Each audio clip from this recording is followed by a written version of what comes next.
Lately, many cities have been adding active transportation networks, or bike lanes, to their streets to make them safer for people using bicycles, scooters, and other active and micro-transportation options. There are many benefits to residents when cities make and keep their streets safe for human activity. The most important benefit is that it improves the health and quality of life of residents. Of course, sea creatures are born to swim and birds are born to fly in the air, while we humans and other land animals are born to walk and run on land.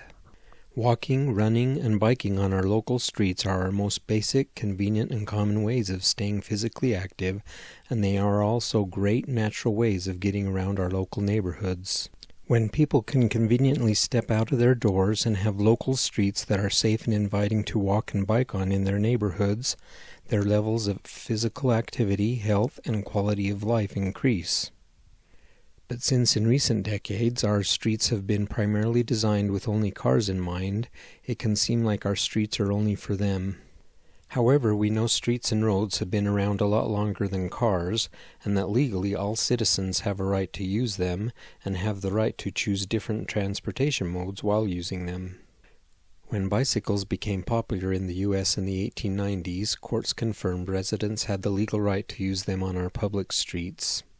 When automobiles were invented shortly after that, courts again confirmed that residents had the legal right to use them on our public streets as well. But they have never had the exclusive right to the use of our streets. People still have the right to also choose to walk, bike, or use other modes of transportation as well. Now, after many years of optimizing our streets primarily just for automobiles, there is a complete streets movement to also make our streets safe for other legal road users as well, including pedestrians, cyclists, public transit users, and micromobility users, while continuing to keep our streets well designed for cars also. Bike lanes are an important component of complete streets, as they accommodate a variety of road users that are faster than pedestrians walking on sidewalks, but not as quick, powerful, and massive as motor vehicles. That includes human-powered devices like bicycles and scooters, as well as a variety of newer micromobility options with small electric motors like e-bikes, scooters, and senior mobility devices. It is recommended that adults get 150 minutes of moderate-intensity physical activity per week, and that growing children and adolescents should get 60 minutes per day of physical activity. But now that many adults have desk jobs and travel everywhere by car, many of us don't get in our recommended amount of physical activity. About 47% of adults in the U.S. don't get their recommended physical activity. That has led us to having increased levels of obesity, heart disease, type 2 diabetes, and other lifestyle-related chronic diseases. Physical activity also helps prevent depression and anxiety, so our decreased activity levels have also contributed to increasing rates of depression and mental health issues. That leads to a decreased quality of life for those with those health challenges, and often their family members as well. As we have more health problems from our decreased physical activity levels, our health care and health insurance costs also go up. But when we share and keep our streets safe for humans and make it easier for people to stay physically active in their neighborhoods, it helps keep our health insurance costs down, since the active people in our insurance pools have lower average health care costs. Countries and cities with higher levels of active transportation have higher levels of physical activity and lower rates of obesity and lifestyle-related chronic diseases. Active transportation includes walking, biking, and using public transportation as well, since using it usually requires you to walk or bike to get from your public transit stop to your destination. In the U.S., most of us use our cars for all of our trips, whether it's for a 2-block trip to visit a neighbor friend or a 20-mile commute. But people in localities that use walking and biking for some of their trips tend to use a variety of transportation options depending on the circumstances.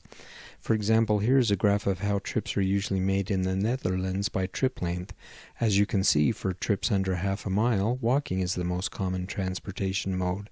But for trips between a half a mile to 3 miles, cycling is the most common. Then for trips over 3 miles, cars are the most common transportation mode. In the U.S., 50% of trips are 3 miles or less. That's an easy distance to bicycle, and many trips are also under a half a mile. That's an easy distance to walk. Many Americans report that they would like to bicycle more, but don't feel it's safe on their streets. In a phone survey of residents in 50 metropolitan areas in the United States, 12% of people indicated that they are comfortable biking on roads with things like painted shoulders and painted bike lanes. But 51% of Americans indicated that although they were interested in biking, they often didn't feel safe until there was safer infrastructure like protected or separated bike lanes and paths. 37% of Americans said they were not interested in biking, but in total this survey found that 63% of Americans in metropolitan areas indicated that they would like to bike on U.S. streets if they felt safe.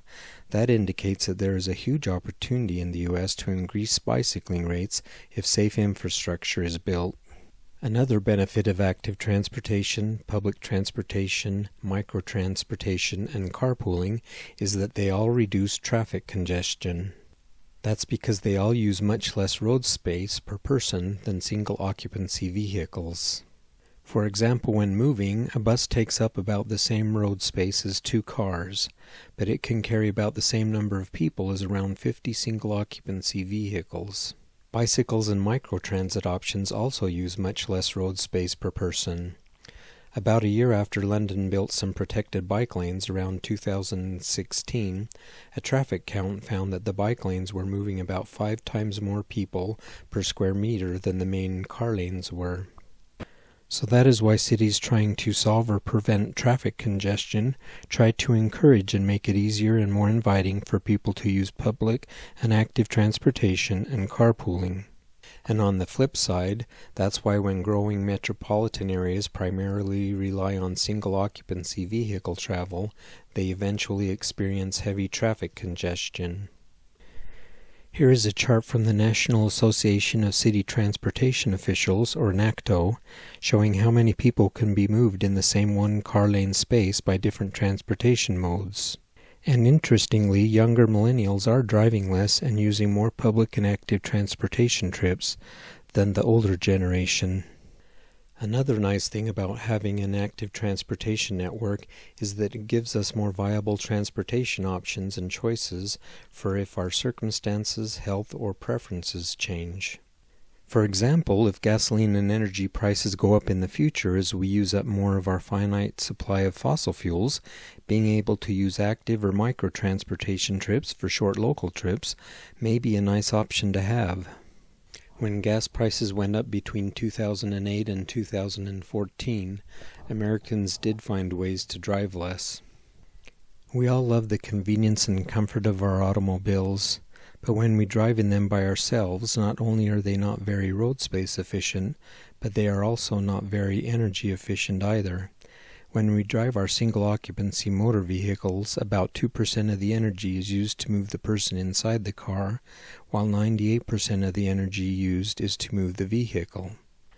Active transportation, microtransportation, public transportation, and carpooling all use much less energy per person than single-occupancy vehicles. Of course, that also means that using these alternate modes of transportation result in less pollutants and emissions, helping improve our air quality and environment. Active transportation, public transportation, and microtransportation are also nice options to have for people and families who want to find ways to reduce their expenditures to live within their budgets instead of taking a second job or while raising their families. Adding an active transportation network to existing streets is also fairly economical for cities. For example, the 2015 20-year Salt Lake City Active Transportation Plan estimated the cost for implementing its recommendations was about the same as the cost of widening a freeway for 1.3 miles. And a well-designed and implemented active transportation network can be done in a way that is both safe and inviting for physically active residents, while also not having much effect on motor vehicle traffic.